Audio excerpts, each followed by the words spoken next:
এবার আলুর দাম হতে পারে আগুন। হ্যাঁ, ঠিকই শুনেছেন, যে আলু দুদিন আগেও বিক্রি হচ্ছিল না, একদমই কোনো দাম ছিল না, সেই আলুর দামই প্রচুর পরিমাণে বাড়তে পারে, কারণ এই আলুগুলো লোড হয়ে চলে যাচ্ছে ভিন রাজ্যে এবং যার জন্য চাহিদাও ব্যাপক পরিমাণে বৃদ্ধি পাচ্ছে।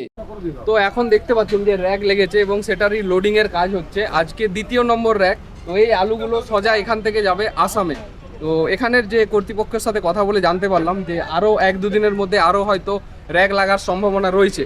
কাজেই এর থেকে একটা আভাস পাওয়া যায় যে আলুর দাম হয়তো কিছুটা হলেও বৃদ্ধি পেতে পারে। যেভাবে এরকম র্যাক লাগছে প্রতিনিয়ত, এর আগেও একটা ফার্স্ট র্যাক লেগেছিল এবং আজকে সেকেন্ড র্যাক।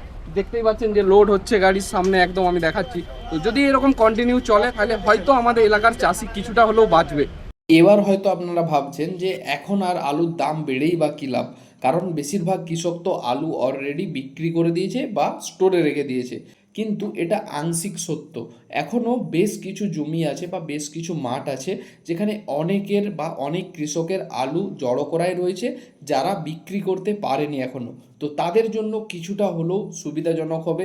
পাশাপাশি ব্যবসায়ীদের মধ্যেও কিছুটা আলুর চাহিদা দেখা দিলে তবেই তারা কেনার জন্য আগ্রহী হবে। তো সমস্ত দিক থেকে যদি বিবেক বিবেচনা করে দেখেন তাহলে কিন্তু কৃষকদের কিছুটা হলেও লাভ হবে। হ্যাঁ, আমি মানছি এর মধ্যে অনেক কৃষক অলরেডি লসে বিক্রি করে ফেলেছেন।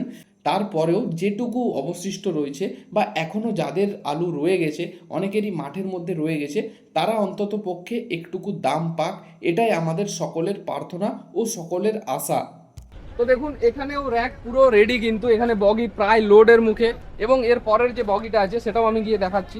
এই যে দেখুন এই বগিটাও প্রায় ভর্তি। তো সম্পূর্ণ বগির কাজ চলছে, ফুল দমে কাজ চলছে। যদি আমি ওদিকে দেখাই যে গাড়িগুলো আসছে, প্রত্যেকটা গাড়ি কিন্তু খালি হচ্ছে আর এরকম ভাবে প্রত্যেকটা বগিতে লোড হয়ে যাচ্ছে। বর্তমানে বেশিরভাগ স্টোর প্রায় ভর্তির মুখে। এই অবস্থার পরেও অনেকেই আলু স্থগিত করে রেখেছে, কেউ বাড়ির উঠানে, কারো এখনও জমিতে পড়ে আছে। তো যদি দাম বাড়ে তাহলে সকলের জন্যই লাভজনক হবে। আর অবশ্যই এই ভিডিওটা সকলেই শেয়ার করুন, যাতে প্রত্যেকটা কৃষক জানতে পারে যে এইভাবে আলু র্যাক লোড হয়ে বাইরে পৌঁছে যাচ্ছে। আর সকলেই প্রার্থনা করুন যাতে আলুর দাম বাড়ে, কারণ অনেক কৃষকই স্টোরে আলু রেখেছেন এবং তাদের কষ্ট করে ফলানো ফসলের যেন কিছুটা হলেও প্রাপ্য মূল্য তারা পায়।